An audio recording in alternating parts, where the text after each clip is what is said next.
Good afternoon. Before we start the program, may I request you all to kindly put your mobile phones on silent mode.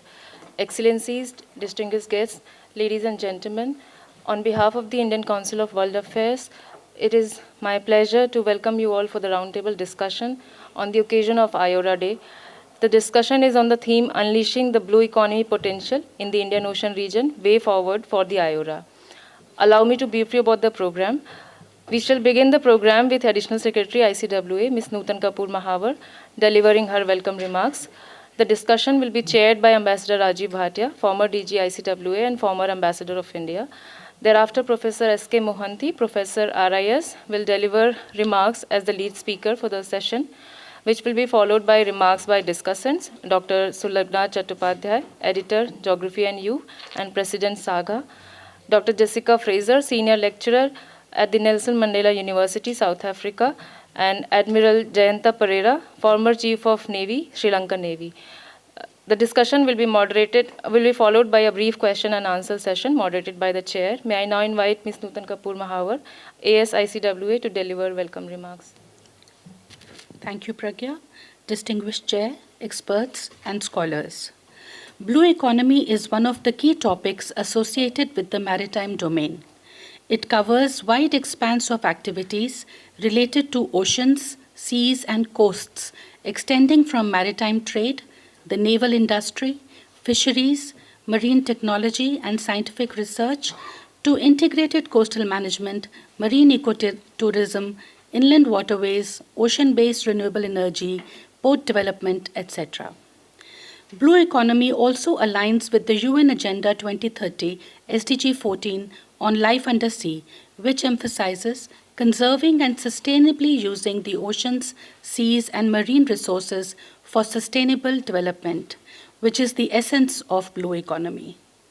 This serves as the guiding principle for ocean governance, sustainable use of ocean resources, and for promoting international cooperation in the area. Indian Ocean, as the third largest water body, covering about 20% of the Earth's surface and having abundant natural resources, is vital from the perspective of the blue economy. IORA has now completed 28 years of its existence. It connects 3 continents, Asia, Africa, and Australia, and binds a diverse set of countries in the Indian Ocean region in a sense of regional maritime community and a shared maritime space. IORA plays an important role in institutionalizing engagements, strengthening regional cooperation, and sustainable development within the Indian Ocean region. Today's discussion is being held to mark the occasion of IORA Day, which falls on 7th March every year. Blue economy is one of the cross-cutting areas agreed to by IORA along with its 6 priority areas. Later this year, India will be assuming the chairmanship of IORA for the period 2025-27. India has played an active role in IORA since its inception. As the vice chair for 2023-25 period, it has worked closely with the Sri Lankan chairmanship on consolidating and streamlining efforts to advance IORA's objectives. It is in the interest of IORA member states to work together for a stable and secure maritime order in the region, for maintaining good order at sea. Global commons too need cooperative approaches for their protection, management, nurturing, and making them crime-free. Given the ongoing geopolitical shifts and turbulence in the Indo-Pacific, working on cooperative solutions to traditional and non-traditional security challenges is bound to be a priority for IORA during India's chairmanship. Taking India's role as a first responder, a development partner, and a net security provider to IORA would be a logical progression of its Neighborhood First policy, SaGAA vision, IPOI initiative, and India's commitment to multilateral approaches. At the same time, India as the chair would have to advance the blue economy objectives of IORA. IORA must work to enable member states and dialogue partners to harness their collective knowledge, expertise, research, capacity building, investments, resources regarding ocean-based economies to collectively address the opportunities that blue economy can bring to the countries of the region in a sustainable manner. It is to be examined whether India's own growth story is getting translated into the growth of its blue economy sector through initiatives such as the Sagarmala project, and whether this can prove to be a growth engine for the IORA blue economy through interdependencies. Under India's chairmanship, we hope to see a further strengthening of cooperation within the grouping for greater security and prosperity of the IOR and for making the Indian Ocean a free, open, and inclusive space. India's chairmanship will seek to address challenges stemming from climate change, marine pollution, overfishing and IUU fishing, overexploitation of resources of the ocean, and biodiversity losses. As I said, India's own initiatives like SaGAA and IPOI aim towards collective security and growth by encouraging countries to cooperate and synergize efforts towards a safe, secure, and stable maritime domain and towards meaningful steps for its conservation and sustainable use. It is to discuss how to advance the blue economy agenda within IORA and what should be the priorities of the Indian chairmanship in this regard that we have put together an excellent panel today of eminent experts, chaired by Ambassador Rajiv Bhatia, former DG ICWA. I look forward to an engaging and lively discussion, and I wish the panelists all the best. Thank you, ma'am. May I now invite Ambassador Bhatia to chair the session and conduct the proceedings. Thank you, Pragya. Thank you, Nutan, for very thoughtful opening remarks. It's a great pleasure for me to be here in this conference room where we have had over the years amazing dialogues on all parts and aspects of India's foreign policy and world affairs. With every nook and corner, my memories are linked, and I'm very happy to see so many of the colleagues who were here some 10 years back when I left the institution. So it's really, in a way, coming back to home. But more importantly, the subject which has brought us here together is truly of immense importance. It's not just that Indian Ocean Rim Association has turned 28.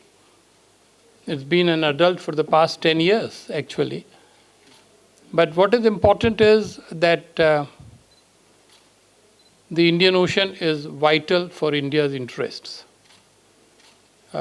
Many scholars provocatively have called Indian Ocean as India's ocean. I am one of those who do not agree. It is not India's ocean, but it is vital to India. And that is the reason why IORA is very important to us.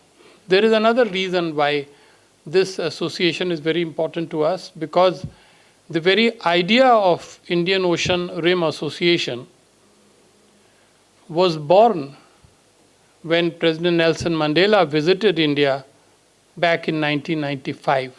And within 2 years of that, this grouping got going. There are two other factors also that we must bear in mind. One, as Nutan already pointed out, the chairmanship is coming back to us. I remember very well when we were the chair last time, and Professor Mohanty was here, who is the guru on blue economy and Indian Ocean for a lot of us, including me. We had worked together at that time to do similar drills to make sure that India is fully and optimally associated with IORA. So now the Kal Chakra, or the wheel of time, is complete. 10 years later, the chairmanship is coming to India, and now we have a fresh, young crop of scholars, and it is important for all of us to put together some seriously new ideas. And finally, I think there is one little tidbit as well. This is probably after a very long time, if not the first time, that we have an Indian diplomat serving as the Secretary General of IORA. So there are so many happy coincidences, and I think this is the time for Indian scholars to put their heads together. But I very much hope that the esteemed panel will refrain from the temptation to be general. I think this is seriously not a dialogue about IORA. It is about exploring and unleashing the potential of blue economy through the medium of IORA. That is the central theme as far as I can see from the concept note prepared by the host institution. So fundamentally, if we focus on that narrow theme, of course, panel is completely free to talk about broader things as well, but I feel that is what is important. Now, in this context, I feel that we don't have to reinvent the wheel, but we have to study the history. In the past 10 years, IORA has done an immense amount of work in the field of blue economy. There have been at least 4 ministerial conferences on the subject. The summit in 2017 in Indonesia also gave focus to this field. There have been at least 4 or 5 meetings of the Blue Economy Working Group of IORA. And of course, every time the Council of Ministers meet, they invariably deliberate on this subject. So, in fact, one practical idea, since I couldn't really find an overall critical study of all these documents which IORA has produced. So a critical challenge for ICWA would be to set up perhaps a team of 2 or 3 scholars who can study all the documents produced by IORA in the past 10 years and make an assessment as to what the institution has done and what it needs to do in the future. This will be a very useful tool for India as the chair in a few months' time. But this is just a suggestion right in the beginning. Now, I'm tempted to play a dual role here with the permission of the panelists. I won't be content being just a chair. I'm not the class monitor here. And Additional Secretary has invited me to share some of my ideas as well on this subject. And I do so in the spirit of triggering reactions from the panel. So that it is not just a question of setting the context, but provoking you to respond, because I know that the fundamental philosophy of ICWA is not just analysis. It is analysis with a view to give advice to the government. That is the central point. And so at the end, when a paper probably would be produced saying that, look, we invested in this event, and this is what our scholars are saying. Remember what External Affairs Minister had said in one of the events recently. Track 1 is running ahead of Track 2. So it is a challenge for Track 2 to come out with ideas and help the government so that this ideation helps in policy making. So in that context, I would like to, based on my reading of the past, very quickly put about 6 or 7 points without any elaboration, and then see how the House takes it. My first point is that the choice of 5 sub-areas of blue economy, and we know them all: fisheries and aquaculture, seaport and shipping, renewable ocean energy, marine biotechnology and RD, research and development, and tourism. This is an excellent listing. But perhaps now that we are in the age of sustainable blue economy, there is perhaps a need to add the 6th area, and which could be ocean health. This can be discussed and debated. My second point is that there is a need for greater emphasis for IORA to involve a handful of beneficiary states and the dialogue partners, so that through a proper pairing of the needs and ability to supply, the blue economy sector can actually be promoted. As you know, in the grouping, there are richer countries, France, Australia, EU is, for example, is a dialogue partner, and there are lots of poorer countries. So if the resources and technology could be matched with the needs, it could be actually very, very useful. Thirdly, IORA has to learn to generate more financial resources. With the present tiny budget and a small team, they find very difficult to do things. Fourth, there is a need to take IORA to the coastal communities and coastal stakeholders. If we keep dealing only at the national level, then it is not impacting on communities which are actually handling blue economy. So we have to keep that in mind. Next, I think it is of immense importance to involve business and industry. Otherwise, if it is a dialogue among governments or scholars, it remains that. Governmental dialogue and academic dialogue, and industry remains disengaged. And I say this on the basis of personal experience. For 8 years, I was heading the task force of FICCI. We produced 3 very comprehensive reports, and they had some impact, a lot of impact actually on academic people. But whether we were able to fully engage the industry, that still remains debatable. And my next point then is, which I've already said in a way, which is that the 10 years of work of IORA needs to be analyzed, digested, and perhaps a white paper needs to be produced. Maybe IORA should also do it, because for them to expect that the new crop will be knowing everything that has happened since 2015 to 2025 in this field is expecting a bit too much. Nuto would be happy to know that the first invitation which I received then as DG was to attend a Blue Economy conference in Mauritius, the first one that they held. So in a way, there's so much of documentation available that it needs to be understood. And my last suggestion is that the next chair of IORA, that is India, should consider convening a ministerial conference on blue economy. That will be the only way for India to, really push and justify its interest in this field.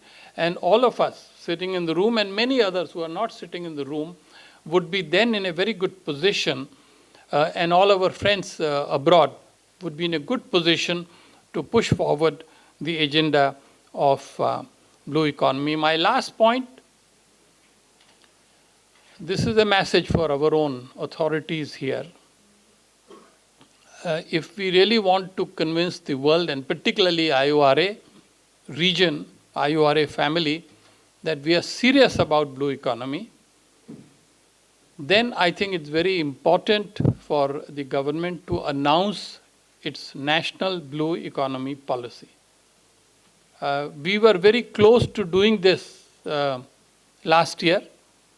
Then perhaps something happened and they stopped short of it. But if we were to announce fully, and everything had been done not just by RIS and FICCI and ICWA and ORF, but also by Niti Aayog, the government's own think tank. But yet the policy was not announced, and as a result, the recommendations which have been made by various stakeholders, including Niti Aayog, they largely remain perhaps unimplemented. So actually, it's like meal is almost ready. It needs to be heated up again and served. And once you do that, then as chair of IORA, you will command greater credibility and greater attention. So dear friends, this is what I wanted to say at this stage. I'm really honored that ICWA has worked hard to produce a very good set of people who would share their ideas with you. And it is my privilege now to invite the lead speaker, Professor S.K. Mohanty, Professor Research and Information System for Developing Countries, RIS, to share his views in about 10 minutes. Welcome. Okay. Thank you very much, ICWA, for inviting me. Nitinji, thank you for inviting me. So, very privileged that India is going to take over as the new presidency, and ICWA would host it. Is a great thing. I'll just PPT. This is not the one.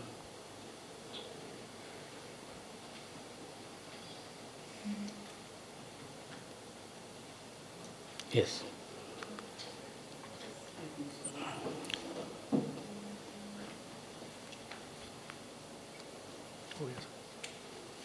This is not the one. Okay. So I would like to start with Prime Minister's quote that he has outlined in 2015 that what is blue economy for India, the sectors, and also how India, the blue economy is symbolized in our national flag, chakra. So since 2012, when the World Earth Conferences started, the whole issue of blue economy was flagged to a very large extent. And one thing is very common was that most of the countries accepted that blue economy is a new development paradigm. And IORA immediately picked up in 2015.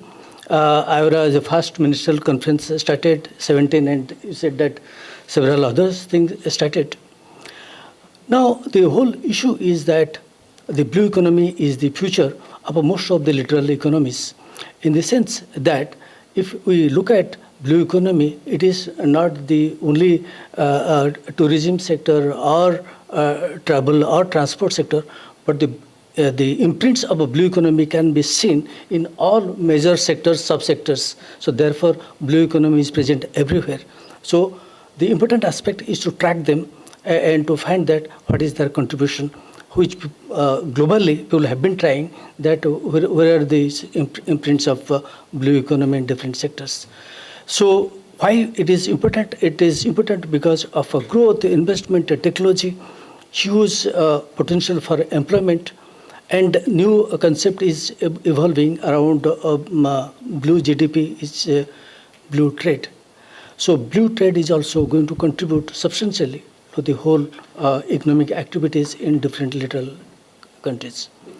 But blue economy will be completely incomplete if you don't really collaborate with other economies, and therefore international collaboration is required because of the contiguity of water across the globe. But the whole issue is that what is blue economy? How do you define it?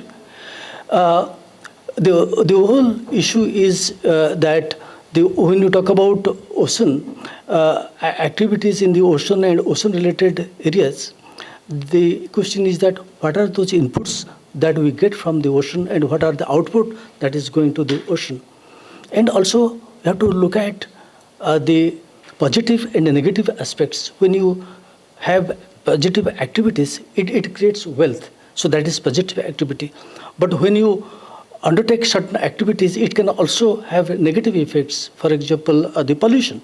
So that is negative. So the difference between the GDP and blue GDP is that in GDP you only take out the positive wealth created in the economy, whereas in blue economy, it is the sum of both positive and negative. So now the issue is about the sectors. Where are they? So all those countries, elements would give you the minimum idea that what should be the definition of blue economy. Now, There are several benefits from blue economy. Sir has already mentioned about that. I worked with him in several studies. And if you look at the definition of different countries, there is no uniformity about countries. And therefore, there is the blue economy contribution that we see is not uniform across countries, but it is again a national concept.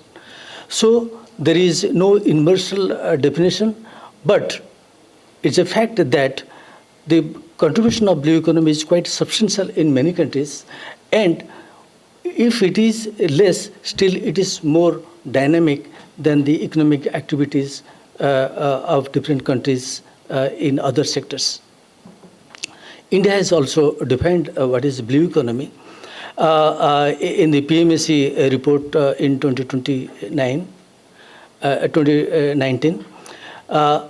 taking all the elements, one can see that what could be the definition of a blue economy that can be acceptable to the IORA economies. The important aspect is that when we look at the activities in the typical framework of national income accounts, you can see the presence of blue economy in all sectors: agriculture, mining, manufacturing, services, in all sectors. But in most of the sectors, you can see that there are traditional sectors and there are emerging sectors. And most of the traditional sectors are again having less capital intensive, whereas emerging sectors are capital intensive sectors. So the spread of blue economy can be seen in all those sectors, starting from agriculture to services.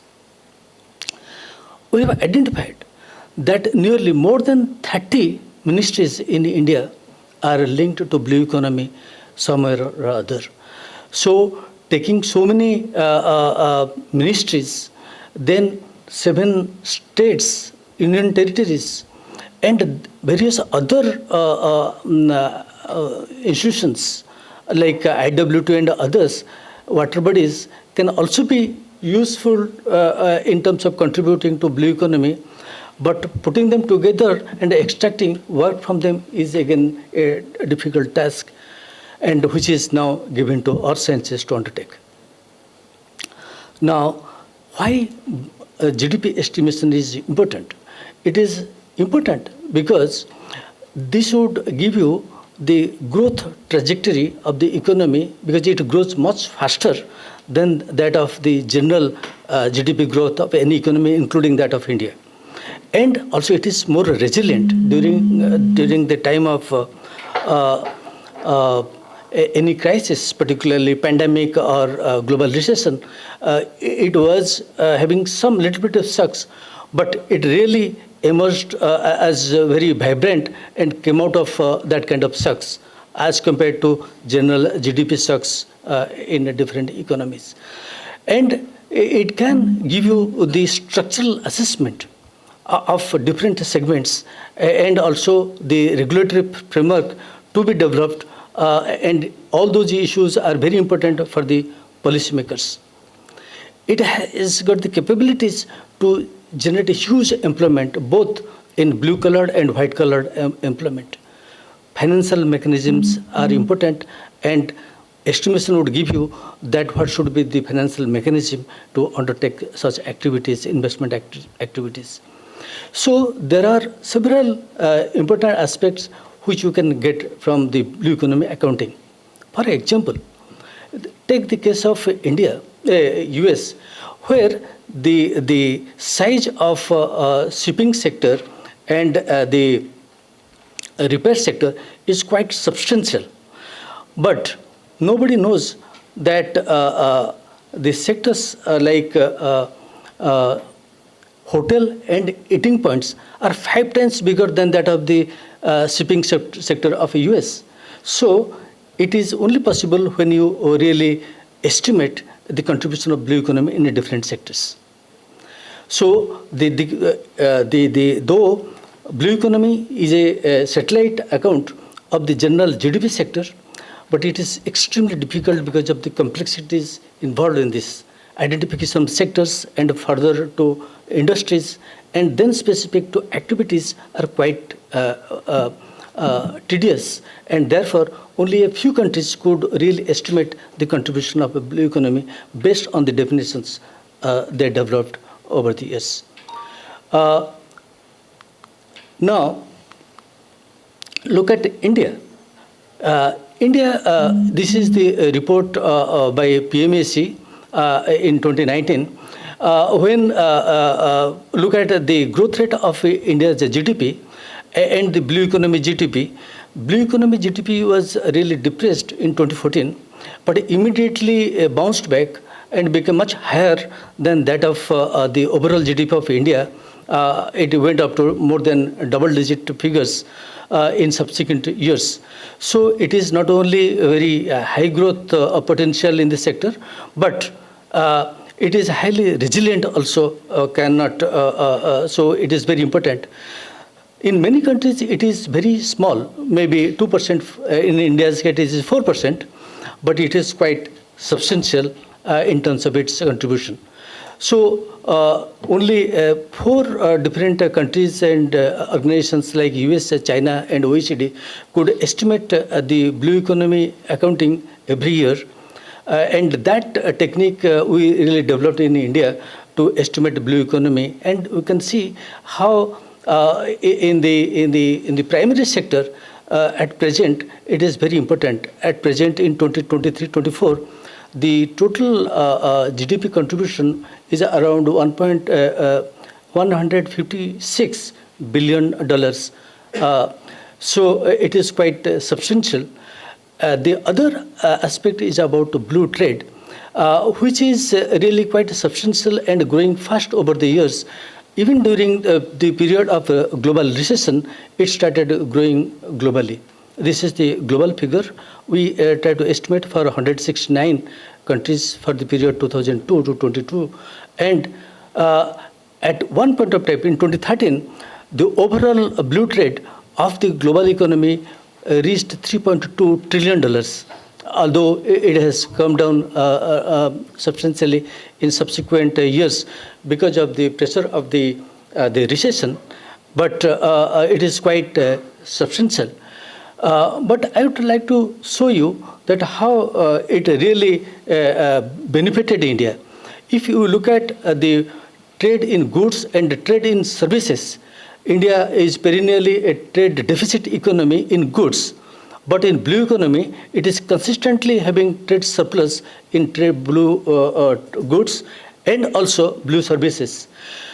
While the blue GDP is really 4% of the total GDP of the country, blue trade is 10% of the total trade of the country. So therefore, it is quite substantial and vibrant for the Indian economy. Now, when we look at goods and services, services is nearly about 1/3 of the total GDP coming from the blue economy. So one can see that across the globe there are various initiatives all started. In US, it all started in 1972 with Nathan Associate, and very silently US could do it, and they developed their own accounting system different from that of national NSA, National Accounting System by UN, and they could really track down different sectors and try to plan out what could be the investment decisions in different sectors. Then you followed it and also developed a separate classification. For most of the other developing countries, they left out with no other classification. Therefore, the accounting system became very slow in most of the developing countries, including many developed countries. But one thing is very clear, that most of the countries are very serious about their blue economy. For example, in case of US and Canada, the whole activities are steered by the president or the prime minister in Canada. So many countries came out with their Ocean Act, and which India also through Niti Aayog could produce 8-volume maritime report. But still, we are finalizing the Ocean Act for the country.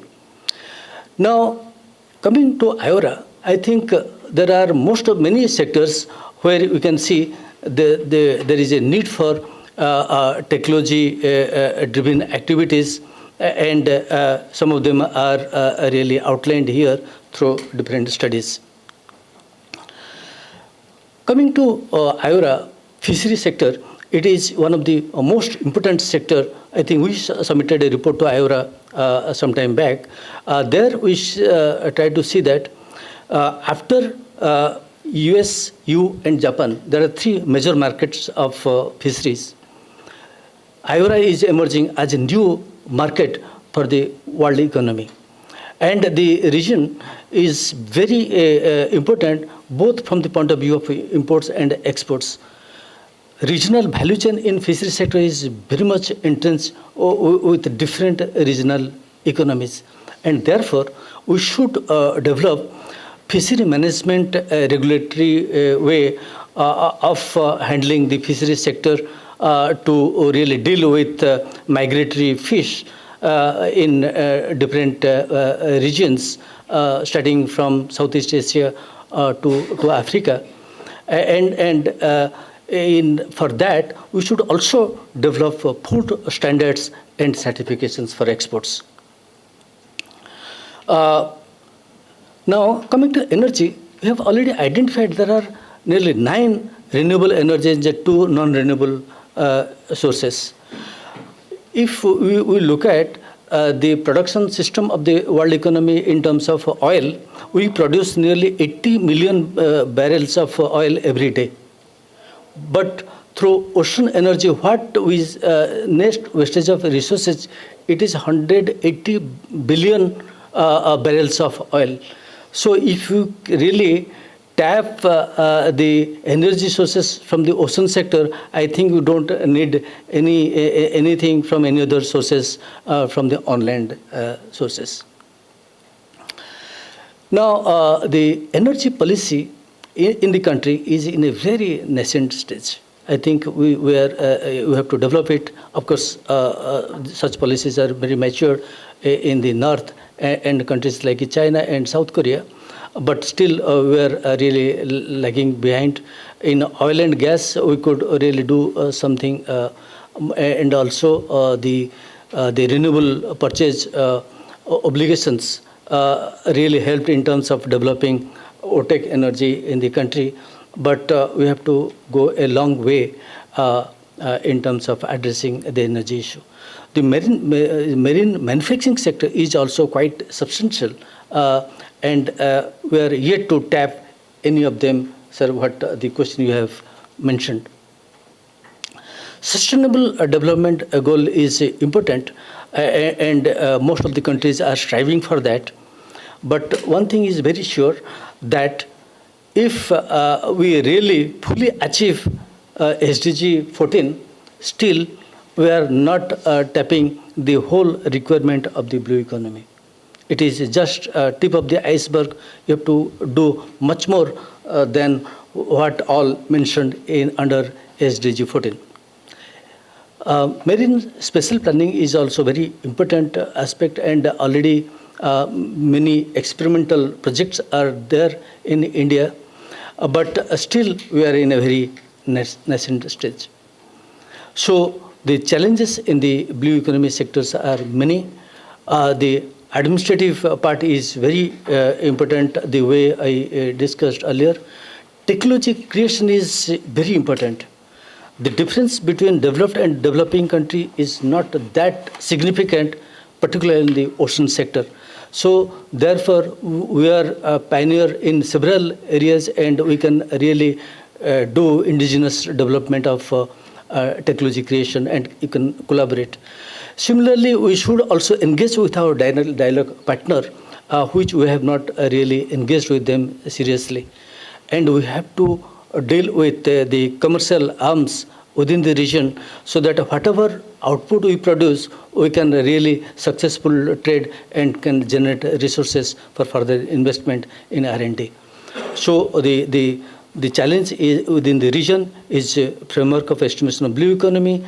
Another is how to connect blue economy with the different industries. Business concern is important, particularly financing high technology sectors. Private public partnership in technology creation is another important area. There are huge opportunities that you can see. In terms of production, products, we have only identified 780 products at 6-digit HS out of 5,200 products at 6-digit HS. I think if you look at the number, it is too small compared to the size of blue trade globally. Therefore, more products should be created in this particular sector. Already, there are several blue value chains you can see in the, as I said, that in the fishery sector, you can see in the placer minerals, we have got upstream and also we have got the downstream. Midstream is missing, and until unless you have got all the streams, it would be very difficult to really complete the cycle. Similarly, rare earth elements are also important, where also this particular segment is also missing. Blue MSME is important for the economy because in many developing countries and also many developed countries, they have successfully introduced blue SMEs, and that is highly employment intensive sector and also technology intensive sector. So financial solutions are important in this. So I think these are some of the major issues which we can address. Thank you. Thank you very much. Thank you for a very comprehensive, structured, systematic presentation. The bulk of the presentation was to explain what blue economy is and how it has developed. And then in the last portion, you have very kindly outlined both the challenges and opportunities within the specific context of IORA. You have talked very much about blue trade, which is a relatively new term. And I somehow feel that if we are talking of blue trade, probably blue diplomacy would also not be far behind. In fact, scholars have written about blue diplomacy as well, where I think we need to very much focus is, this is the story which is going on for the past decade. I remember very well when blue economy was absolutely brand new, cutting edge subject in 2013-14, and it all began here. We would always start a discussion as to what is the definition of blue economy, and now it's kind of gone into our system. But 10 years later, if you look at the G20 documents, if you look at the latest G20 leaders declaration in Brazil, they still use a phrase, ocean economy stroke blue economy. So regardless of all your brave efforts to define blue economy and all of our efforts, the governments have not yet accepted that phrase exclusively, because there are still some states which call it ocean economy. Whereas those who are the advocates of blue economy, they are very clear that this is the newer term and ocean economy is the older term, and that element of sustainability is not present in the older term. We know the fine distinction, but now the focus has been so much on sustainability that the newest advocates are actually not content by just using blue economy. They call it sustainable blue economy. So you have a whole range, ocean economy, blue economy, sustainable blue economy, and theory can go on. But we come back to the central question which ICWA has raised today. In what manner IORA is running short of what it has done in the past 10 years, and how its future leader, future chair, can contribute to that. So that question is still very much in the air, that needs to be addressed.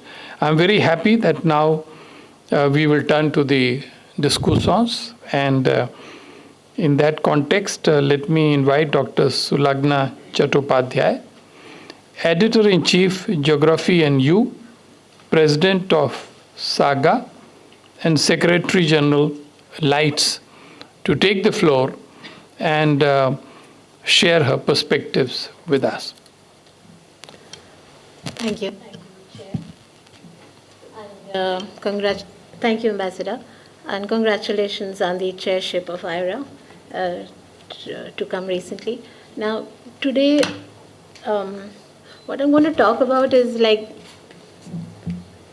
I don't know whether that's what you want, but it's what I think I should address, is getting your house in order. So when you want to deal with things which is beyond, and there are certain things that you want to look also within. Now, there are certain things that I feel that maybe if I could point it out, and maybe if ICWA could put it into their recommendations, then the path, you talked about the history of IORA.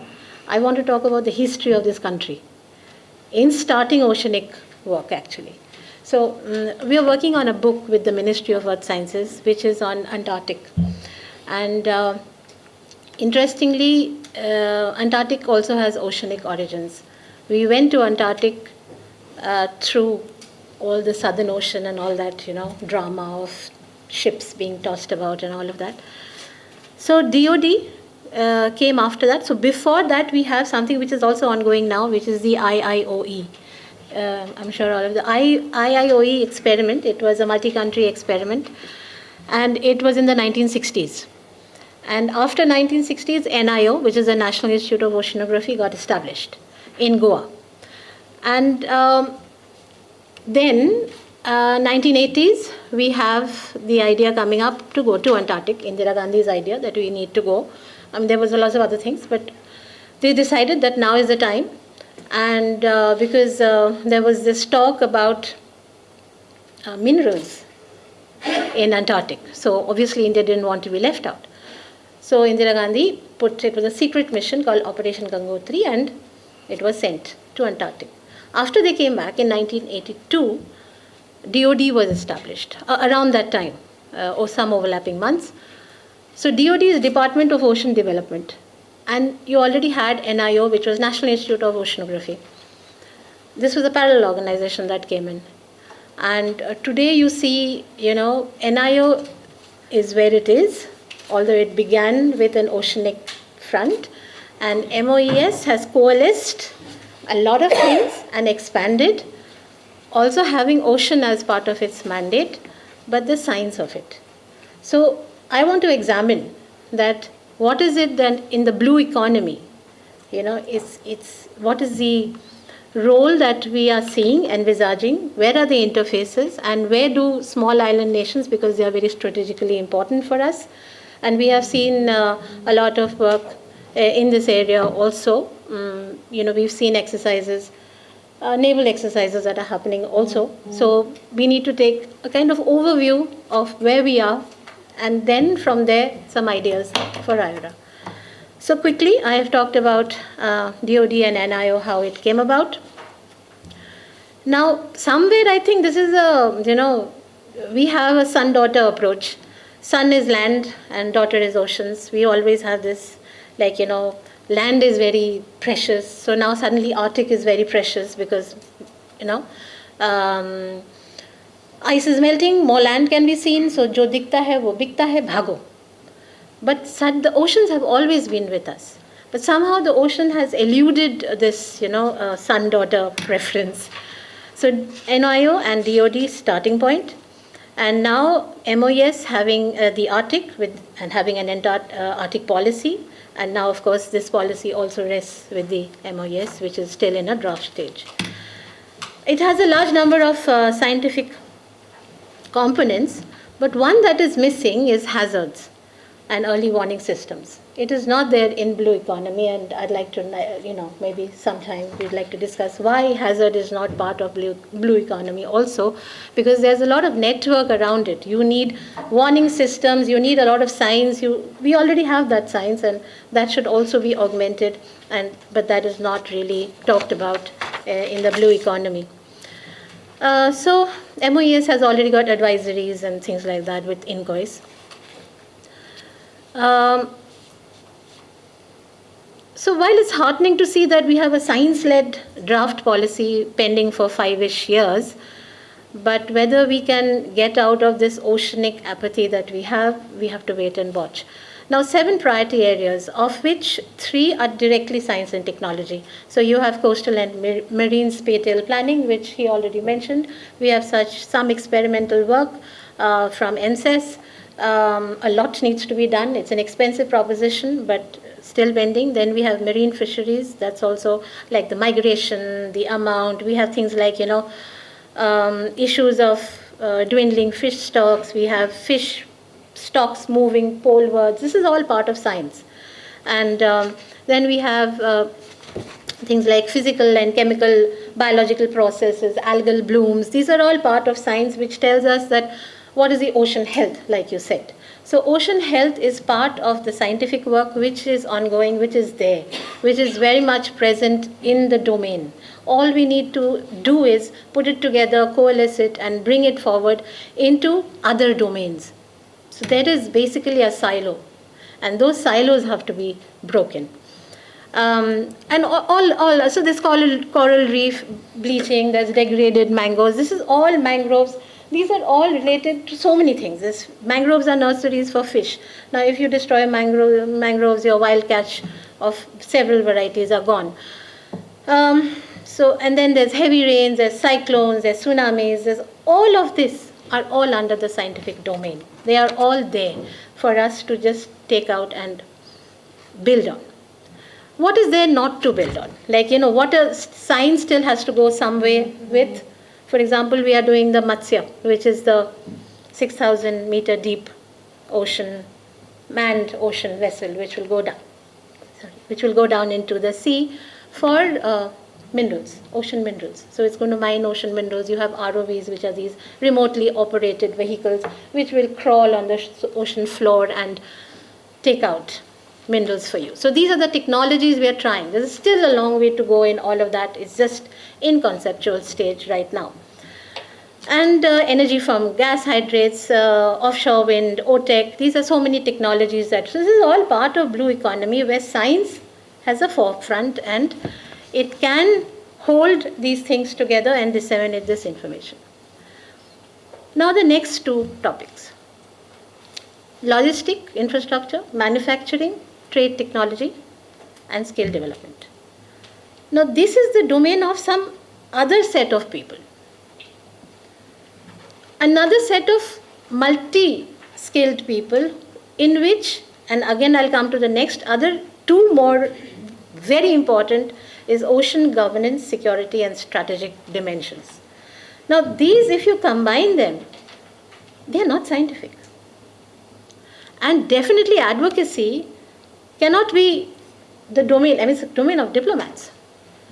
And is the domain of, he just mentioned about blue economy actually, accounting. How do you account for these things? How do you put what the oceans are giving you, come out with a value and work around it? This is part of economics or econometrics. You need another set of specialization for this. Are we interfacing correctly? Is there an interface? Because if we want to realize a dream, the first is to interface correctly. And I don't think we are there. And then, of course, to negotiate with UNCLOS, with CLCS, with BBNJ, all these mechanisms are oceanic mechanisms. Most importantly, I wanted to just show you a few of this. This is, of course, the region. Here is your map, which shows you the EZ. Now, if you see the EZ, all these islands, here comes the islands, and you can see these yellow dots, which are the hydrothermal vents. These hydrothermal vents usually mark some good deposit on the ocean floor. not always, because there's a lot of potential, other things, other factors are there. But you can see the EEZ. If you take Seychelles and Mauritius, the continental shelf is as big as India. And it belongs to these islands. And if we are going in this way, in this direction, it's important that we understand the potential of what we are doing. I don't think we've grasped how far we can go with the oceans. So this is one map that shows us that how large the area actually is, and of people having this area on their domain. Of course, outside it is everybody's game. Now, before I go there, what I feel that, these, I will show you 5 years. 2020, you have China in naval exercises you're conducting in Australia. But 3 continuous years in Bay of Bengal. 2021, China, Bay of Bengal. 2022, China, Bay of Bengal. See, these are military exercises. 2023, again, East Indian Ocean. So these are exercises that China is conducting along with other countries in the Indian Ocean region. Now, why do we have, or does the scientific ministry have an understanding of strategy? Which is the other ministry that's interfacing for blue economy? Because it's not, this is a highly trafficked area. Traffic in the sense vessel traffic. So 90% of our oil, 90% of our goods, they come through the oceans, the Indian Ocean. So this is it's an important space for us. And it's not only science. So for IORA, I have a suggestion that we need an integrated governance model which takes into account the impact of climate change. It talks about land use policies. It talks about socio-economic conditions. And it talks about plastic waste and pollution. So if you take these 6 parameters, create a certain a kind of mechanism, a model, which can tell us starting point and where from there, and then give us focus areas like the way we have SDGs to go from year to year. And I think that would be a starting point as far as IORA's role in the Indian Ocean would be. Of course, we know small island states are very vulnerable, and we have lots of other issues which I have already mentioned, like how the sea surface temperatures, like we have heat waves in Delhi, so you have heat waves in the oceans, and these communities and the fish and all of that, all the marine organisms, they undergo a lot of stress and loss and death. So for these islands, as of now, if you can see the next slide, they hardly have any mineral resources. So for them, the sea wealth, undersea, ocean, so this is probably one way, although it's not ecological at all, because we don't have the technology to mine right now, but say they were able to come up with thorium, or they were come out with some rare earth elements, then they could pay for a seawall. It is possible that they could make their prosperous communities. This is possible, but it's a possible. But right now they have only one thing, which is tourism, and tourism recovery has been slow after COVID. So you can see that all the figures, if you can see that it's been slow to come back. And these island nations are falling further down.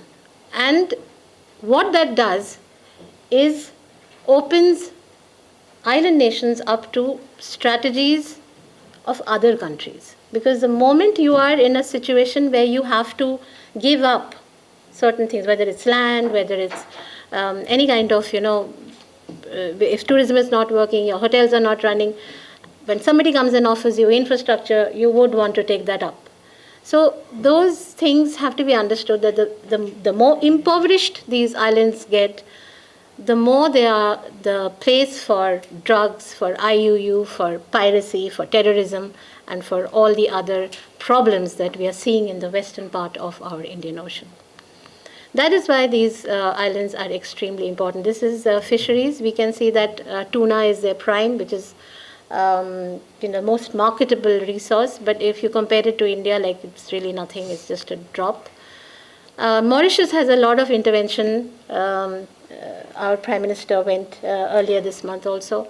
So there's been a lot of work. They've also got a vessel from us for the Coast Guard.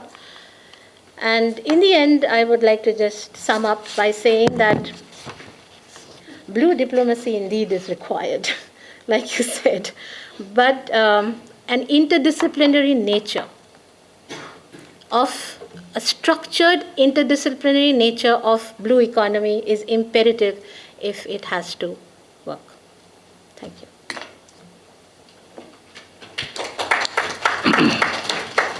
Thank you very much for a very refreshing perspective that you have presented. And I think I really liked your very first sentence when you said, get your house in order. I think the government is trying to do that for the past several years. The difficulty is the data that was given earlier by Professor Mohanty, when he said that at least 30 ministries are involved in what is treated as blue economy, 9 states, several union territories. And so this whole question faces the multidimensionality of blue economy. Many of our people here specializing in IR may actually be wondering as to what are we doing sitting in this hall. Blue economy, this is an economic subject, what have I to do with it? Others will say, no, it is not economy, it is science. Yet others will say, it is really oceans and therefore it must be something to do with the Navy fellows. What are we wasting our time on this? The fact is that blue economy involves almost a dozen or more different disciplines. And nobody is studying it the way we do. The IR students, the diplomats, the people who have to deal with the diplomatic and strategic and security matters. You are quite right in talking about bringing in the security angle and the strategic angle. But I would like to caution there that some of the security think tanks would love you for it, because they will run with it and they will totally change the thrust of the blue economy, which Professor Mohanty and many of us would say should be on economic. Because there is a relationship, undoubtedly. For example, National Maritime Foundation handles or tries to handle both the dimensions, security and economic. But at the end of the day, security and strategy is such a complex subject that perhaps people who are largely having an economic angle or scientific angle need to be somewhat insulated. But it all comes down to this whole question of coordination. And Niti Aayog report that I'm sure many of us have read and all of us should read tackles this very well. It says that this is not a subject which can be handed over to one ministry. And eventually they talked about a Prime Minister's advisory council on blue economy. And at the end, when they decided that in order to take a paper that will develop the blue economy policy, they chose one particular ministry, that is Ministry of Earth Sciences. And then, as I mentioned, the whole thing got stuck somewhere. And so the need for coordination, the need for getting the house in order, all that makes a lot of sense. And what you said, IORA also needs an integrated governance model. Perhaps you would wish to explain it further if there's an opportunity, so that this can be built into the whole thing. Thank you very much. I would now like to proceed with 2 more discussants which are here online, I understand, and I'm very happy that both are from very important countries which are friendly, which we know very well. I would like now first to invite Dr. Jessica Fraser, who is senior lecturer at the Nelson Mandela University in South Africa, a country where I spent 3 years serving India. And I request you to take the floor and share your perspective, Dr. Fraser. Thank you so much, Chair. Good afternoon, everybody. I'm Jessica Fraser. I am actually in the business school of Nelson Mandela University. We do have an ocean science campus, and we have a lot of natural science people and marine biologists, but I'm not one of them. On a good day, I can follow the fish, but mostly I prefer the supply chain and following the money. So next slide, please.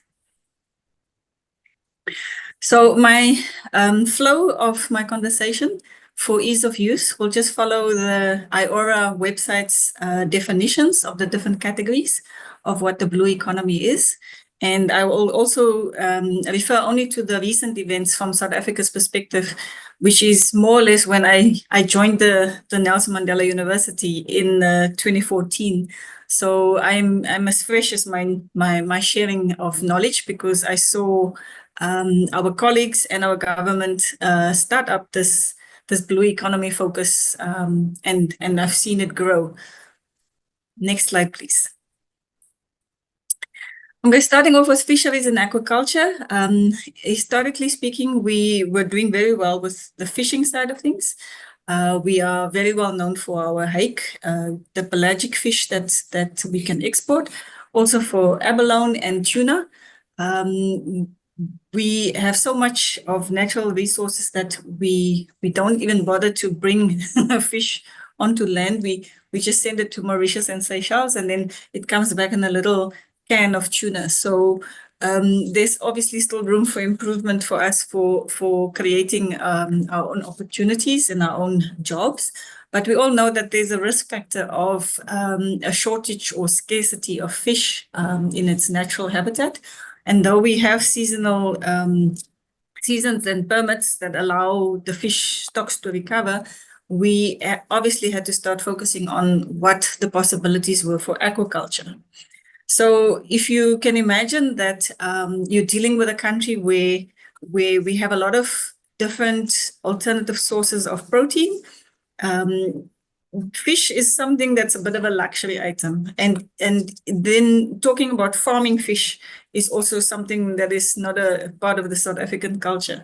So we had to start from all spheres of attacking the aquaculture gap in the market, from producing new bills of legislation, having certification frameworks, finding veterinary scientists to help us with national standards if you wanted to export anything. And of course, then the challenge is a lack of awareness and a lack of education. So from a financing perspective, it's not a business model that we are used to. And obviously, we are learning a lot as we speak about what's the best business model to follow. Although things like seaweed, kelp, and algae have existed before for the cosmetics or the food additives or even for medicine, it's not something that South Africans would focus on so much, is the farming of fish. So from an academic perspective, because that is where I'm most at home, you will find that as a government, our government can actually, the Department of Forestry, Fisheries and Environment, they are at liberty to go and negotiate memorandums of understanding with any country and any country's universities.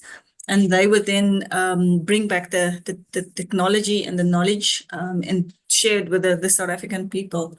So for instance, with the China and South Africa alliance, it's quite sad to say, but BRICS would be more prominent than IORA in actually making sure that we get the knowledge and the training. So a China and South African alliance would come from a BRICS alliance rather than having started out from an IORA conversation. So as a university, because we have a lot of illegal activities and smuggling on our coasts and illegal fishing and unreported fishing, the academic success story would definitely be Fish Force. Okay, so this is where our law enforcement academics have developed new programs to try and figure out how to do prosecutions of illegal and people who basically perpetrate the law. So we have a division that is funded by Norwegian money together with the South African government money. And in this time from 2014 till to date, they've actually done a lot of collaborations going to train other universities in other countries. And because we also want to focus on Africa, most of the training takes place with other countries in Africa because we share the ocean. So it's almost as if you have to follow the fish and follow the crime, and therefore you have to equip everyone along the coast also on how to prosecute these crimes. So to give you an example from a consumer perspective of aquaculture and awareness and training, we have a very big sports culture in South Africa. We have the Comrades Marathon, which you may know. We have the Ironman, which is starting on this weekend. And because fish is so expensive, for recovery, they would rather be eating eggs as an omelette to supplement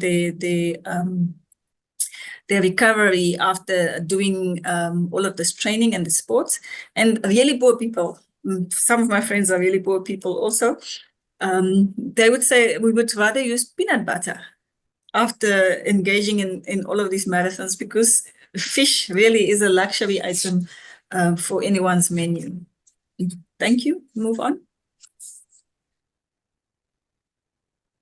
Okay, so from the seaport and shipping, sometimes South Africa is in the news for all the wrong reasons.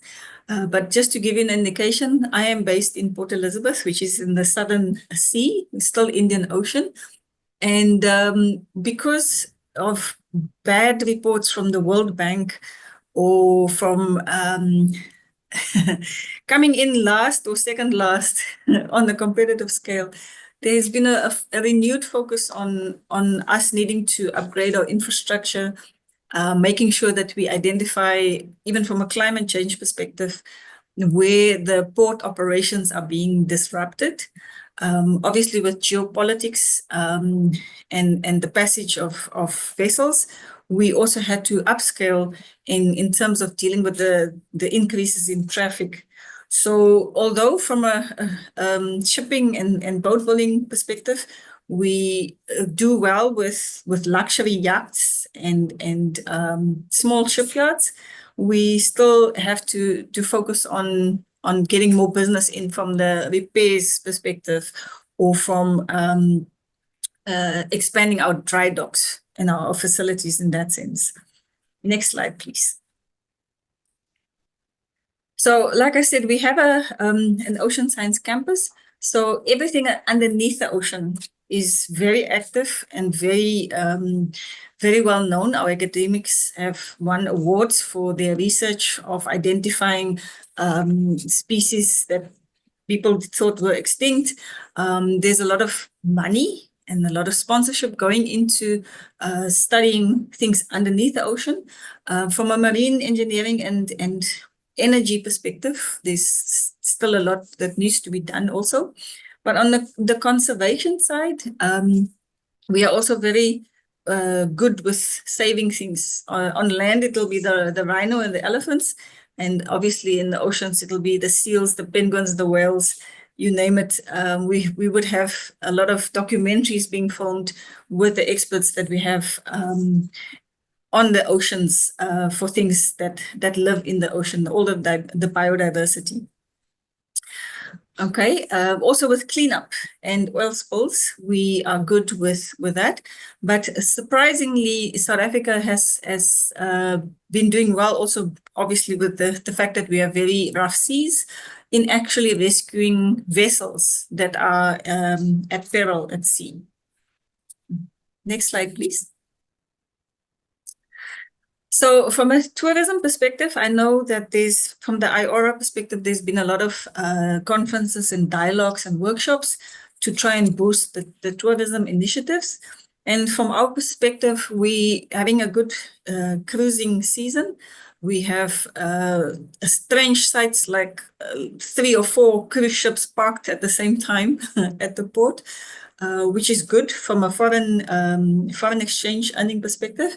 But we've also started focusing on the local initiatives to try and get with the seasonal change between Northern Hemisphere and Southern Hemisphere, big players like MSC Shipping, they have come to do little cruises on short courses of the ocean, like between South Africa and our neighbor Mozambique or Namibia on the other side.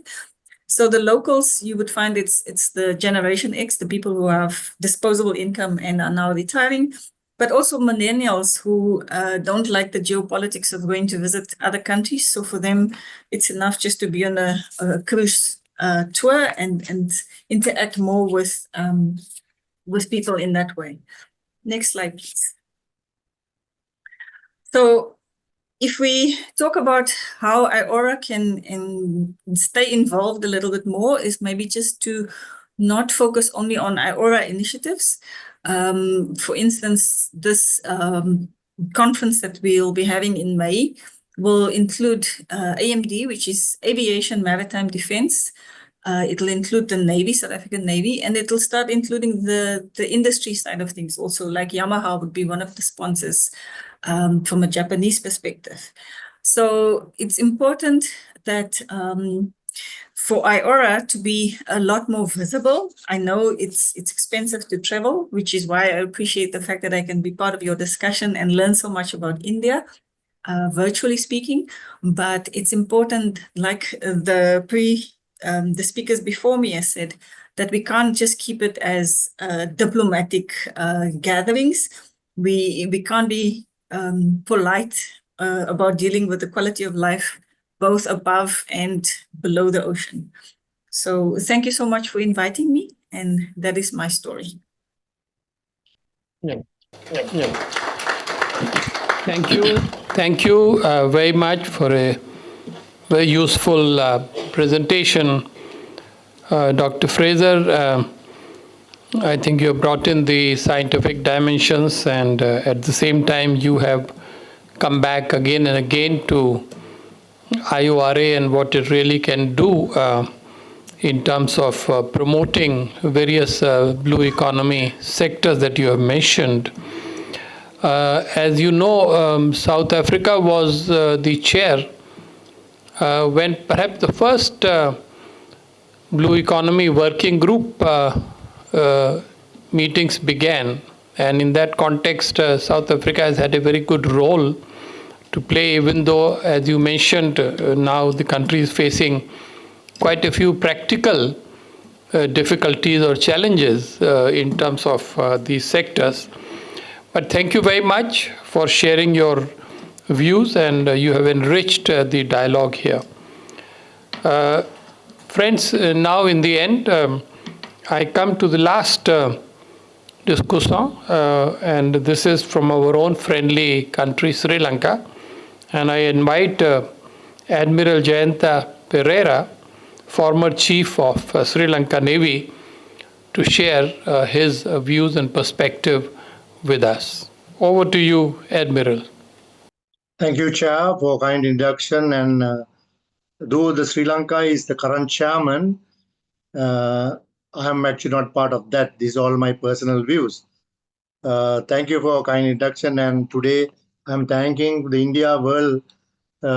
Indian Council of World Affairs for inviting me, even at a short notice. But I'll try to, because I'm a naval guy, but you mentioned that the security and the economics are different, but still I'll try to ensure that something that I will present to you. Ladies and gentlemen, the need to widen efforts in unleashing the abundance of potential of ocean territory has given new inputs to a blue economic upturn, which is gaining precedence as a primary branch of commerce globally. Moreover, the concept of blue economy, which the world at large is navigating itself towards implementing, advocates economical and sustainable approaches of harnessing the riches of oceanic ecosystem and its surroundings for better gains, therefore strengthening The maritime domain in all aspects remain pivotal for nations to tap rightly such channels and create economic values from the vast ocean. Ladies and gentlemen, the vast ocean surrounding Sri Lanka are limitless in terms of its ability to help and enhance the country's economic value chain and its continued evolution. Spanning over a cross-section of dimensions below ground, Sri Lanka's exclusive economic zone entail a variety of natural environment such as marine life, exploitable minerals, and conventional hydrocarbons. The commercial opportunities such factors offer are plenty. Furthermore, the surrounding oceans are now beginning to play a promising role in allowing Sri Lanka to witness the bountiful of its marine ecosystem.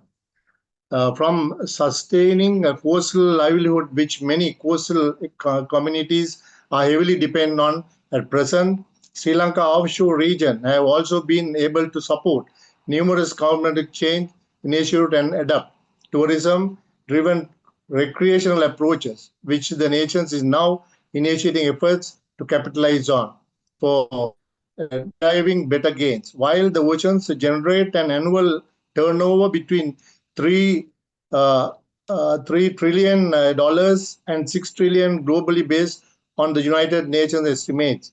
The contribution made by the surrounding oceans in Sri Lanka's value chain is substantially concentrated in the areas of port and shipping, fisheries, and tourism. Therefore, the dive deep or set sail towards attaining sustainable economic development may also remain the greatest possible of all. If Sri Lanka is able to steer with clarity and tap rightly, the treasure trove of abundance with the blue economy harbors. Sri Lanka's positional advantage is being located at the heart of the Indian Ocean has further encouraged Sri Lanka to mandatorily embrace the blue economic transition. As an island nation now devising plans to harness the wealth of resources of the surrounding ocean, Sri Lanka should initiate balanced strategies in a way that will uplift the domestic economic and allowing all value chain to function in harmony with that of all advancement taking place in the global socio-economic arena, supporting the blue economic transition. Therefore, not merely by focusing on country's first policy, by leveraging its users for better integrated domestic sectors with global growth units will help Sri Lanka tap rightly the riches of the blue economy. Ladies and gentlemen, Sri Lanka's ambitious target of achieving a net zero status by 2050 as part of the Climate Prosperity Plan promulgated at the United Nations Climatic Change Conference 2022, COP27, its commitment towards protecting 30% of its land, ocean, coastal areas, and inland waters by 2030, as agreed during the COP15 Convention on Biological Diversity 2022 and Sri Lanka's coastal and marine sector adaptation priorities being monitored under 4 national determined contributions for allowing the proper management of shorelines have not only widened Sri Lanka's scope of work associated with the surrounding oceans, but have made the blue economic transition inevitable for island nation. Ladies and gentlemen, securing peaceful maritime governance across national boundaries is regularly influenced by each country's necessity to uphold their national interests and their duty to conduct activities in a manner that safeguards their sovereignty. Climate vulnerability, maritime insecurity caused by the rapid spread of conventional and non-conventional forms of sea-borne threats, environmental crime, maritime terrorism, and inadequate access to shared resources of the ocean and several of the primary impediments disrupting the process of efficiency management, the functional of blue economy. At present, there is enough evidence to understand that the oceans have become an epicenter for carrying out transnational organization crime. These transnational organized crimes at sea are known as blue crimes, have pervasive influence on the global maritime security landscape. Ladies and gentlemen, therefore, maintaining harmony and attaining prosperity across board of Sri Lanka, especially as a member state of IORA, remain critical, ensuring that the surrounding oceans continue to remain a zone of peace and in keeping with United Nations Sustainable Development Goal 14, life below water, which encourages conservation and sustainable use of oceans, seas, and marine resources for sustainable development. Sri Lanka should put forth a holistic ocean governance framework to help enhance regional cooperation in rightly and collaboratively managing the surrounding ocean that will facilitate the creation of better integrated and innovative blue industries, resulting in introduction of blue supply uh, chains. Furthermore, the aspect of security being a critical component addressed in the SaGAA and SaGAA mandate also prioritize the need to protect the Indian Ocean region against traditional and non-traditional maritime threats to the oceans, which Sri Lanka too has commenced aligning its national maritime agendas. Ladies and gentlemen, if the blue economy stance in which is aptly able to redefine Sri Lanka's economic stance globally will create or not space for geopolitical interventions of various magnitudes is still questionable. Sri Lanka's objectives of becoming a global trade and maritime hub that stems from its blue economy's aspiration. The indigenous hydrocarbon resources which the offshore Mana, Kauri and Lanka basin of Sri Lanka endowed with the potential of offshore regional hold generate renewable energy from sources such as wind, solar and seawater are certainly contributing towards attracting interest parts of willing to draw collaborations. Ladies and gentlemen, the size and the scale of Sri Lanka maritime area and the potential it holds for positioning the blue economy at the heart of economic development for Sri Lanka would be timely exercising the countries may gain will form. Especially during the present economic recovery phase, the country is grappling with two emerge stable. It would be essential to align the domestic economic development strategies, regulatory policies with the blue economic priorities and also collaborate greatly with regional and extra-regional international strategies, which promote the same cause to help design and adapt a unified approaches and that unlock the full potential of Sri Lanka's vast ocean resources.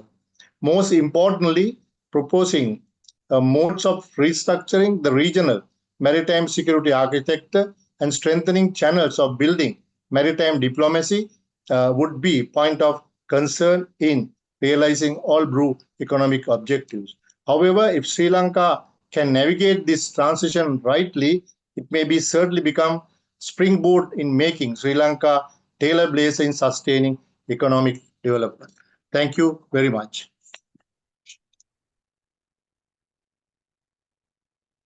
Thank you very much, Admiral Perera, for that very substantive statement you have made. I hope a copy would be available to the host institution so that your views are accurately reflected in whatever document that emerges from here. Thank you very much for adding to our blue economy vocabulary. You used two very interesting phrases, blue crime and blue industry. So clearly this is a blue day today. It is adding to our knowledge. And I also want to clarify my earlier comment about leaving blue economy to everybody except the security people. And that was only because, there is always a fear that security people would only talk about security. But I want to make it clear that maritime security and blue economy are interrelated. There is no blue economy without maritime security and without proper oceanic governance. So the idea is to give you primacy and your ilk, because Navy and Coast Guard, they spend all their life on the oceans, whereas we happily sitting on the land keep holding forth and studying and talking about blue economy strictly from the safety of the land. So you are very important. The Navy is very important. And that is the reason why IORA has a separate sector or domain of maritime security. And a lot of work has been done there, as you know. I also want to say that I would like to take this opportunity to express my appreciation for Sri Lanka's leadership of IORA. I think this has been unfolding very well. Earlier, you led BIMSTEC, now you're leading IORA. And again, I wanted to highlight how fundamentally or essentially security related issues are getting tackled in our own little area through Colombo Security Conclave. So clearly, there is enough work for all of us to do when it comes to security and blue economy. Dear friends, we are now coming to the end, but this is the time for me to ensure that this audience, which has been very patient and very engaged, may have some questions or comments for the panel. So the ground rules usually, I think, have not changed over the years. Please identify yourself so that when you speak, the viewer knows who you are. And please feel free to raise a question or make a comment, but as long as it is brief, it would be good. And never mind which direction it is going, I'll request all the panelists, including the discussant, to please note the observations, and then there would be the final round of responses from the panel. I think that should be okay. So please go ahead, and this is the time not to just keep thinking about. This is the time to shoot your questions or comments. Yes, go ahead. कोई दे दीजिए भाई, कोई microphone दे दीजिए.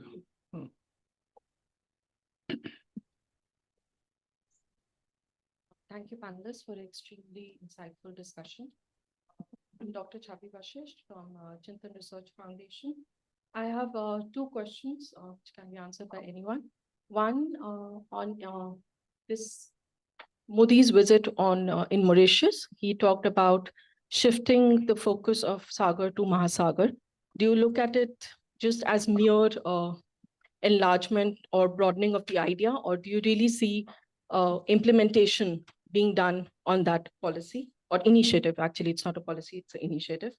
And second, when we talk of blue crime, I just want to broaden it and ask that the presence of China and its research vessels in the Indian Ocean, it's a cause of great concern for the Indian Ocean countries. How do you look at it, and what initiatives should India take to address these concerns at IORA 4? Thank you. Yes, go ahead. Thank you all the panelists for this fascinating talk today. I learned a lot from all of you. I'm Pooja Bhatt. I teach at Jindal Global University. So my question is to Dr. Mohanty and also Dr. Fraser, the same question. Because I'm not an economist, I'm very much interested to understand that how the figures of blue economy within the GDP are calculated. Because as Chair also rightly pointed out, blue economy is not marine economy. Blue economy is marine economy minus sustainability. So if that is the correct statement, according to economists and business people who understand this, how these figures are counted and how do we come to these figures in each country's perspective? Thank you. Okay, yes, I'll come to you, Shripati. Yeah. Thank you, so Shripati from the council. Sir, how do you think the IORA can engage with other regional organizations like the African Union and ASEAN in terms of advancing cooperation in the blue economy space? Second question is, taking partially from what Chavi had said, when you're talking about the contributory function of security agencies, where do you put the line between hard security and soft security, or what is now called as non-traditional security in terms of IUU fishing, black shipping, and other such activities that have an economic dimension and an ecological dimension. Thank you. Yes. Thank you, sir. I'm Stuti Banerjee. I work at the council. My question is very similar to what Shripati was talking about. So my question is, given like the focus in the oceans in this region being more in terms of geostrategic contestations, how do you see the countries focusing on the development of blue economy per se, and vis-a-vis really focusing on larger hard security concerns, which will impact the growth of blue economy? Thank you. Anybody on this side? I'll come to you. I know all the seniors ICWA want to ask questions. Anybody here? Yeah, go ahead on that side. Thank you, panelists, for the discussion. I'm Nandini Khandelwal, research intern at the ICWA. My question is for Dr. Jessica Fraser. Would you like to share briefly about any exclusive practices that South Africa has undertaken in this field of blue economy that could perhaps set an example for the regional countries, like you mentioned about the fish force, which I believe is Africa's first fisheries law enforcement academy. So any other practices like that that could set an example for the regional players? Thank you. Yeah, thank you. Yes. Thank you, sir. My question is to Admiral Jayantha Perera. Sir, Sri Lanka is an outgoing chair of IORA, and I just want to know, so would you like to share any of the important initiative recently in the field of blue economy undertaken under the Sri Lanka's chairmanship in the context of IORA? Did you want to ask? Yeah. What Pooja just asked question regarding economy. You know, we had this debate between ocean economy and blue economy. And when we calculate marine economy in context of India, is it just based on, it is a holistic taking account ocean and plus the river inside or marine spaces that we have within India? So how calculation is yeah, done. Yeah, okay. Anybody else? Okay, that will be the last one. Avni, go ahead. Thank you, sir. I'm Avni Sabluk and I'm a research associate at the council. So my question is with regard to climate change. So what are the steps that IORA has taken with regard to small island countries? And what the steps they have taken and what more steps can they take to enhance the resilience of these small island nations? Thank you. Thank you very much. I'm really impressed. Congratulations to you. Such a curious set of people. 10 questions, and I know they probably hide another 10 behind them. We'll reverse the order now. I think we will go to the specialist from the chair country. Admiral Perera, please pick and choose whatever you wish to comment on. You are most welcome. We know you are not speaking for a Sri Lankan government, but given your extensive experience and having held such an august position, whatever you say will be of great value to the researchers here. Over to you. Thank you, Chair. I think there are so many questions, and the first I will answer the lady's question about as a chair of the IORA, what action, special emphasis put on anything.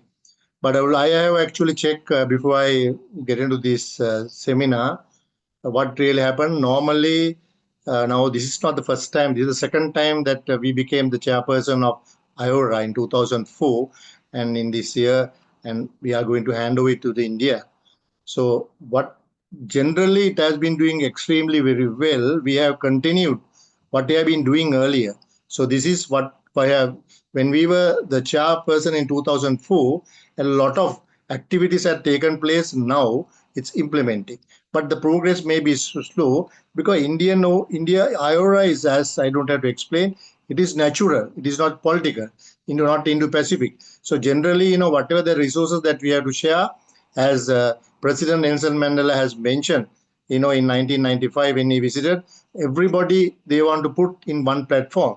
The question actually, what I have seen from the media and whatever the correspondence is, they have initiated one factor, especially for Sri Lankan interest, that is Center for Excellence in Ocean Science.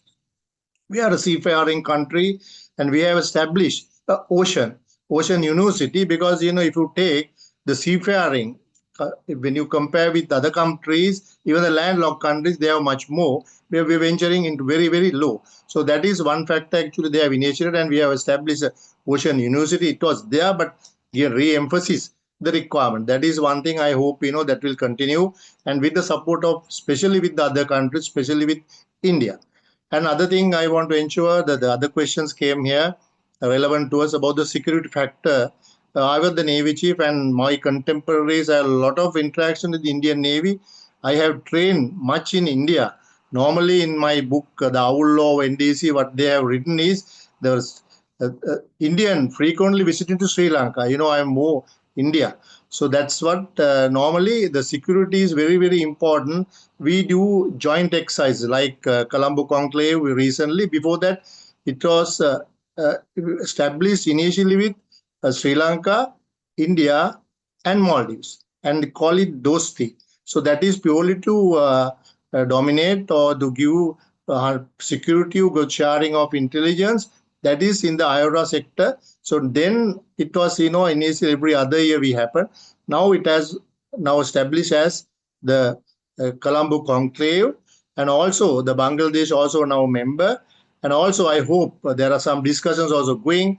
Australia is also going to take part to look after the interest, but it's not yet happened because I have asked from the many Australian leadership in Sri Lanka, the embassy, they say still they are not. So that is one factor. So this bilateral has mentioned that there are so many organizations, so many things we are interacting with, not only India, Indo-Pacific, the Quad, and so many other organizations. That is purely to look after the interest, because now if you take maritime domain is very, very important. That is early warning. There are fusion centers in India and connected, especially in the Indian Ocean region. They give a lot of information. And the blue crimes I mentioned, that is purely for illegal fishing and this terrorism. And what is happening in Gaza, that was the terrorism there. I am happy to say the Sri Lanka Navy at present is the command in Task Force 70 to 15. They are actually giving protection. That is the 6 months period. They are there. So likewise, they all collaboratively with the Indian Navy and other navies, Australian Navy, and the Japanese Navy. We do a lot of exercise purely to ensure not only the maritime domain, but also to ensure the underwater domain awareness also. We have a lot of submarine cables, and to safeguard of the living and non-living resources. I hope this is what I can contribute with my knowledge with the little limited time. Thank you. Thank you very much. Really appreciate it. You have covered quite a few aspects, and thank you for sharing very candidly the Sri Lankan perspective. May I now request Dr. Fraser to take the floor. Thank you so much, Jay. On the question of the economic principle and the valuation of the blue economy, if you look at a GDP calculation, it will include government spending, it will include industries investments, but the big one that you are looking for is that exports should exceed the imports. Okay, so from an economics perspective, the GDP calculation is very straightforward. But to give you an idea, the blue economy valuation will still be seen as less than 5% of the national GDP, which I think is an undervaluation. So there has been a movement in the academic space that we should look also at the natural capital value of the ocean, not just for tourism, but also for protecting biodiversity. And there's also a movement towards psychosocial capital, which is looking at the well-being and the spiritual wellness of end users, consumers, citizens of a country, of the value of the ocean. So it's very difficult to put that in an accounting principle, but yeah, you have to separate the rands and cents value for the normal GDP calculations versus the ones that are now focusing on the intangibles of finding the value of the ocean. So the second question was about things that we do exclusively, like the fish force. Like I said, it's historically speaking, it would be easy from a supply chain perspective to say we're tracking and tracing fish fraud. Where's the country of origin for your products? But now we've also moved along with the principles of anonymous reporting to be able to give people who see the illegal activity or know about illegal activity, the pipeline, how to have a helpline where you can anonymously report and then allow the law enforcement agencies to step in and follow the correct procedures for governance and safety and security. Another initiative that we're focusing on also, because we have a big youth unemployment statistic, is that we, from an ocean science perspective, we are focusing on the young scientists, and we are looking at how to empower them to be more entrepreneurial. And that includes working with technology for automation, robotics, drone technology, things that the newer generations, the younger generations are obviously naturally much better at than some of us old people. But the focus is how to make science useful for society, how to make science approachable, applicable, fun, but also profitable, so that it can benefit the whole of society, not just specific specialists or specific highly educated people. I hope that answers both questions. Thank you, Chair. Thank you very much. Appreciate your responses. And now we can go to Dr. Chattopadhyay. Thank you, Chair, and thank you for the questions. If I know, Sagar Mahasagar was one question that came in. And so when I'll come to that, but I just want to bring in one example, which probably, so there is small island nations, we have a technology in Lakshadweep from saline water to fresh water. It's called LTTD. It's a very cost-effective, very easy method using a flash chamber and thermal difference between the water layers to make salty water into fresh water. Now, this is a technology that's now in many Lakshadweep islands. It started with one, but it's many. Now, say Mauritius, which has also a water problem, we haven't. It is science, but it's also part of things like SaGAA or things like Mahasagar is, of course, you're expanding it to the Indo-Pacific region, becomes a little more quad or politically oriented. But SaGAA was which started in 2015. It was for island nations. It was meant for 4 of them. And in that, we've done a lot. I have a table, in fact, which shows that what we've done with Mauritius. But Mauritius has other problems, which is part of governance and part of diplomacy. Because when you give something like fresh water to an island, it is not a one-time thing, like you're giving a ship. Of course, ship is also like, the border police giving the patrolling, the IUU will go down, and of course, it'll add to prosperity. All that is there. But when it is something like as critical as water, it takes that notch one up. And therein, I feel that when we are talking about blue economy, with science, we need to couple it. There has to be coupling with climate change. There has to be coupling with many other factors, which gives us the true picture of what we need to do. And there, IORA can play a very key role. And you have asked, one of your questions has been that, I don't know, somebody said, I think you said that, what has IORA really done? So IORA has done a lot of small studies, which when I was associated with them for a book that I worked on. And then there was a small conference that we did. So they have done these lot of studies in which they are showing, like, for example, youth unemployment, crime and youth. So all these smaller nations, smaller islands, where Cameroon, for example, very high on drugs, on youth, going into all kinds of illegal work. So that has been done, but from there to policy. So now science and policy and governance, it's a connect. And we have to join the dots. And probably IORA can come in now to make that possible. Thank you. Thank you very much. Over to you, sir. Thank you, sir. Two questions from Dr. Pooja Bhatt and Dr. Nivedita about the blue economy accounting. We also mentioned about ocean economy, blue economy. So I'll add two more: coastal economy and marine economy. So they are not same; they are different by definition, and also they are different in terms of their estimation. When the whole process started, the blue economy accounting in 1972 by Nathan Associates, US had got this data, zip code data. By zip code, people put their information about income, employment, other details. And on the basis of that, they try to estimate what is the income of the people in the coastal region. And that's how it started with the coastal economy. Then it came the marine economy. A marine economy is primarily the activities in the manufacturing sector. So I presented a series of industries, those are there in the manufacturing sector. So if we take the income accounting of those sectors, that could be of the marine economy.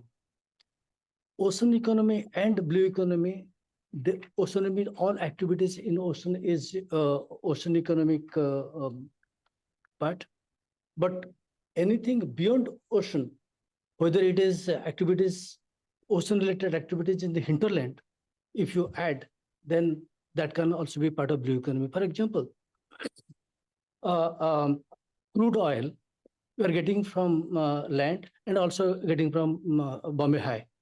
So that part of crude coming from Bombay High would be part of blue economy because it is not the fancy that you want to put them separately coming from ocean, and that's why it should part of blue economy. No, the production function would change drastically between the land and the ocean, and therefore because the cost would differ significantly, therefore there is the distinction. So anything again coming and processed within the hinterland, also part of the blue economy. Suppose some instruments for the ships, net preparation, all those activities which are in the hinterland, also part of the blue economy. So that's why the difference between the ocean economy and the blue economy. Now coming to the issue of sustainability, not part of blue economy, I disagree on this because SDG 14 is already mandated that it is sustainable. So blue economy is part of blue economy. And also my presentation made it clear that you take what are the positive wealth creation and negative wealth creation. So negative wealth creation is part that sustainable part is embedded. If you are creating wealth through creating negative wealth, that should be deducted. So that's why the sustainable part is very much embedded in the system. Coming to the issue of accounting, this is very important and crucial because national income accounting can be done in 3 ways. So in blue economy accounting, it is done by using output method. So output method means all activities coming through different industries. So industries are defined by ISIC industry code by UN, and that is again reflected in the national income NAS national income accounting. So when you adopt that UN accounting system of industry, it is done at 4-digit level, but that is not very much compatible to the national lines because national lines may be very specific. So in that case, you have got national line classification of industries, which we call this NIC 2008 or NIC 95. So it is further disaggregated to 5 digits. So output created at the industry level, particularly value added, are taken together as part of blue economy accounting. So it is a bit tricky. Coming to why definition of the blue economy is so important, the question came that Navy should be part of a blue economy. It was debated in the early days that Navy generally for a little economy, so naturally Navy is mandated. So why do you put Navy as part of a blue economy? So some countries against taking blue economy Navy as part of blue economy. Some say no. Since you are spending that much of money, you should be part of a blue economy. A similar thing came about the government and private, whether government activities should be included in this. For example, there are many activities like port. Partly it is done by private, partly it is done by the government. Then how do you segregate that this part is coming from the government sector, this part is coming from the private sector? Similarly, in transportation, what you said about whether other than ocean, whether we should port or lake, estuaries, rivers, and others part of blue economy, that is also debated. That you talk about only ocean, why you are unnecessarily taking other water bodies? Debate is that. So there are many activities which is in a continuation. Suppose a ship is going from Rhine to the ocean. So how much it is within the Rhine and how much it is in the ocean cannot be segregated. Similarly, insurance, the marine insurance, how much it is in the ocean, how much it is in the. So therefore, the definition of blue economy is important, and that differs from one country to another. And therefore, there is a need for proper definition of blue economy in the region so that the figures are comparable. I said that 4%, US it is 1.7%. Are they comparable? No. But at least you get some idea about the blue economy contribution. Thank you. Thank you very much for very helpful explanations.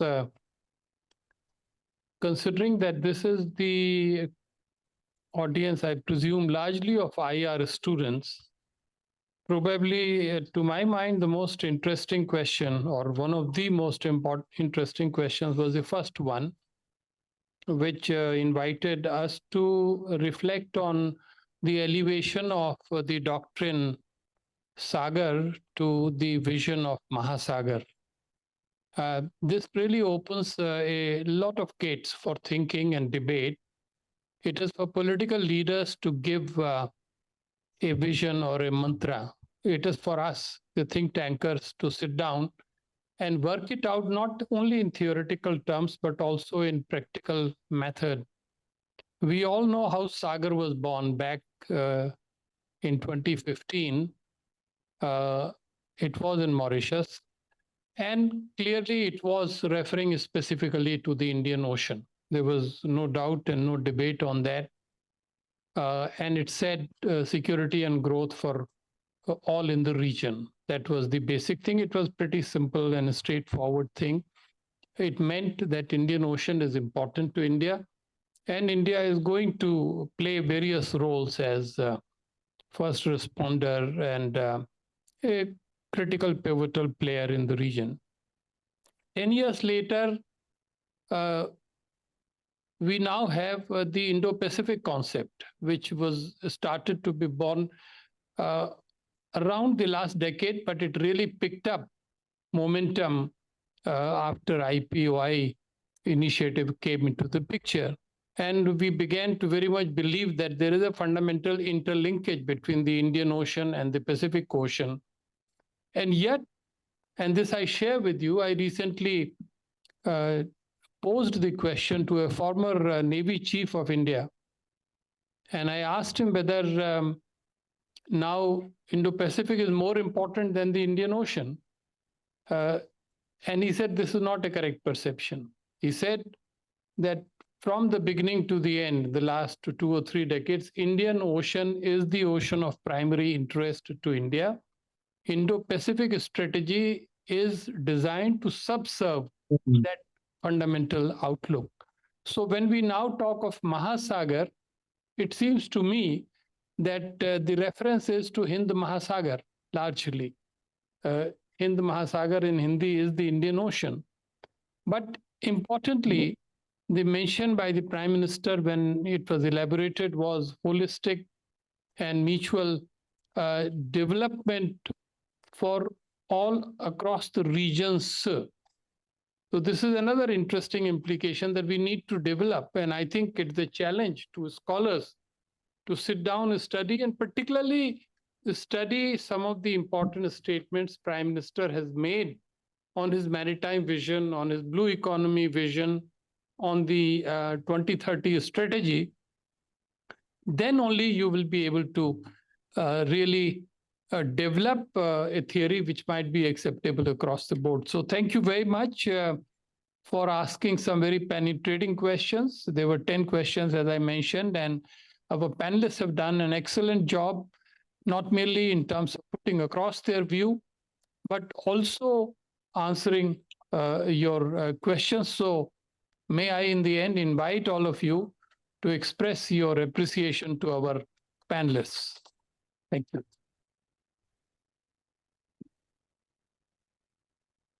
Thank you, sir. On behalf of the ICWA, I would like to take this opportunity to thank our distinguished chair and esteemed speakers. We have benefited immensely from your views.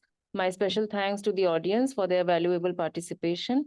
Thank you, everyone. And to know more about ICWA's research work, visit our website and follow us on our social media handles. May I now invite all of you to join us for high tea in the foyer. Thank you once again.